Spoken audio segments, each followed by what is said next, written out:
നമസ്കാരം കൂട്ടുകാരെ, എന്തൊക്കെയുണ്ട് വിശേഷങ്ങൾ? അപ്പോൾ നാഷണൽ ഡേ ആയിട്ട് പ്രത്യേകിച്ച് പരിപാടിയൊന്നും ഇല്ലായിരിക്കുന്ന സമയത്താണ് ദുബായിൽ നിന്ന് 1-2 ഫ്രണ്ട്സ് വന്നത്. അവർ കുറഫ്ഖാൻ ആ വാട്ടർഫാൾ കാണാൻ വേണ്ടി വന്നതാണ്. അപ്പോൾ ഞാനിവിടെ ഉണ്ടെന്ന് പറഞ്ഞപ്പോൾ ഇങ്ങോട്ട് വന്നു. നമ്മുടെ തൊട്ടടുത്ത് തന്നെ ഏകദേശം ഒരു 5-10 മിനിറ്റ് വാക്കിംഗ് ഡിസ്റ്റൻസിൽ ഓറഞ്ച് ഫാം ഉണ്ടെന്ന് പറഞ്ഞു കേട്ടിട്ട്, പക്ഷേ എനിക്കിതുവരെ പോകാൻ പറ്റിയുണ്ടായില്ല.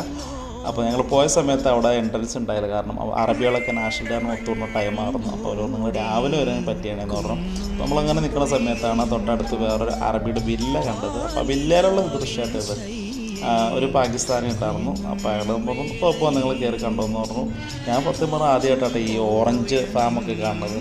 എല്ലാം സെറ്റായി വരുന്നുള്ളൂ. എനിക്ക് വേണമെങ്കിൽ ഡിസംബർ ലാസ്റ്റേക്ക് ആകുമ്പോഴാണ് ഏകദേശം ഇത് പഴുത്തുന്ന സമയം തോന്നുന്നു. ഇപ്പോൾ ജസ്റ്റ് എല്ലാം ഒന്ന് പാകമായി വരുന്നുള്ളൂ. എന്തായാലും നല്ലൊരു എക്സ്പീരിയൻസ് ആയിരുന്നു. ഓറഞ്ച് മാത്രമല്ല, അനാറുണ്ടായിരുന്നു, മാങ്ങ ഉണ്ടായി തുടങ്ങുന്നുള്ളൂ കേട്ടോ. പിന്നെ അത്തിപ്പഴം ഉണ്ടായിരുന്നു, കരിമ്പുണ്ടായിരുന്നു, കിവി